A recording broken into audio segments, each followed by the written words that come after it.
The Gungnir 100 is a mid-tower PC case from MSI, featuring a full tempered glass side panel, a clean black design, and of course RGB lighting. In this review, we'll take a look at what the case has got to offer and help you decide if you should use it for your next PC build.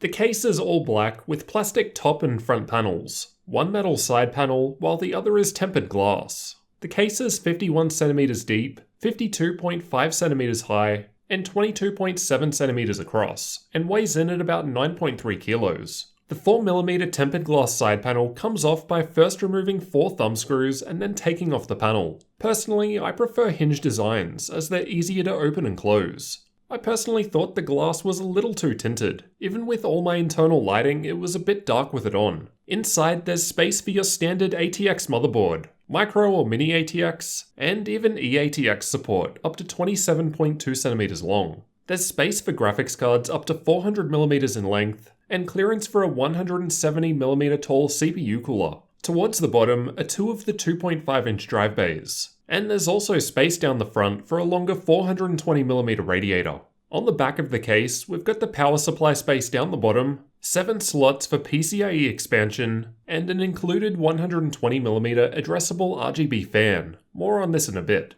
Underneath, there are some large rubber feet, and a removable dust filter towards the back for the power supply which slides in and out. On the other side, the metal side panel is removed by first taking out 2 thumb screws. On this side, we get access to the 2 3.5-inch drive bays down the bottom towards the front, and there are 2 more 2.5-inch drive bays just above this. Including the other 2 2.5-inch spots on the other side, there's 4 in total, and the 2 3.5-inch bays can also be used to mount 2.5-inch drives. Above the 2.5-inch drive bays on the back, there's a 1:8 addressable RGB hub, which connects to the motherboard and lets you sync the front panel and fan lighting. 3 of the 8 spots are in use, so you can attach more lighting here such as light strips. There's also a metal cable routing cover, which can be removed by taking out 3 screws. You'll have to remove this to access the cable management holes that we saw on the other side. There's room for a 200mm power supply down the bottom. However, based on how it looks with my 180mm unit, that would probably be a pretty tight fit unless you've got flexible cables.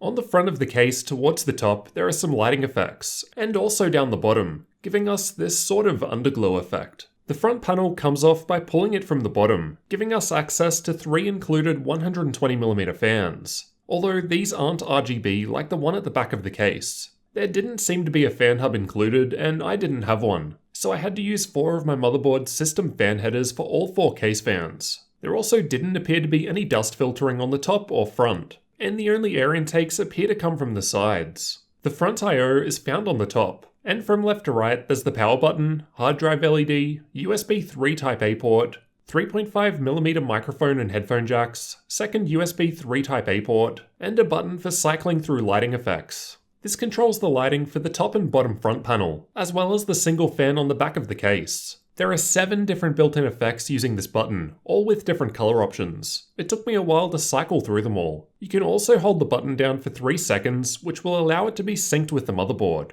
as there's an RGB cable from the previously mentioned hub which you can connect to the board, and this lets you sync the front lights and fan with your system. In my build, I'm using the MSI Z390 Ace motherboard, so it was easy to sync all lights with MSI's LightSync software. I've also got MSI's RTX 2080 Ti Lightning graphics card, so I was also able to sync the lighting of that with the rest of the system. The top panel can also be removed by pulling it up from the front after first removing the front panel. You'll only need to do this if you're installing cooling along the top like I did. I installed the 360mm radiator from my Fractal S36 cooler up the top, the largest size supported here. You'll want to do this after first routing cables through though. As you can see, it was a very tight fit with my power cables to the motherboard. The front panel lighting at the top and bottom can also be customized if you've got access to a 3D printer. Basically, you can put in your own design and it will show through the light. Unfortunately, I don't have a 3D printer, so haven't been able to try this myself and can't demonstrate it. But it looks like you can download the required templates from the MSI website.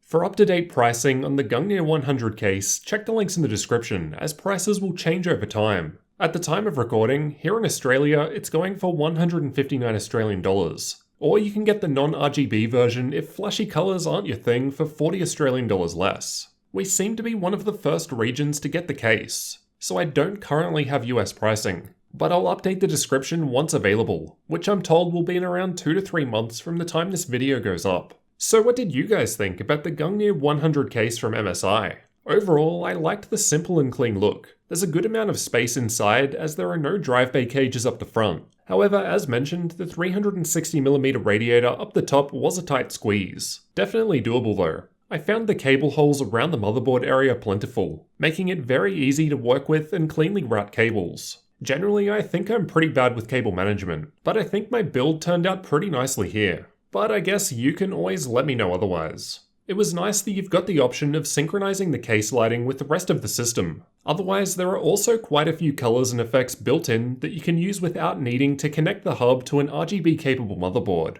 Personally, I would have preferred a hinged door for the tempered glass side panel as I just think that's easy to use. But realistically, you probably won't need to open it up all that often anyway once you've built the system. USB Type-C would have been a nice addition to the front panel I/O for a modern case. But otherwise, I can't think of much else I didn't like about it. Let me know your thoughts about MSI's Gungnir 100 case down in the comments. And if you're new here, get subscribed for future tech videos like this one.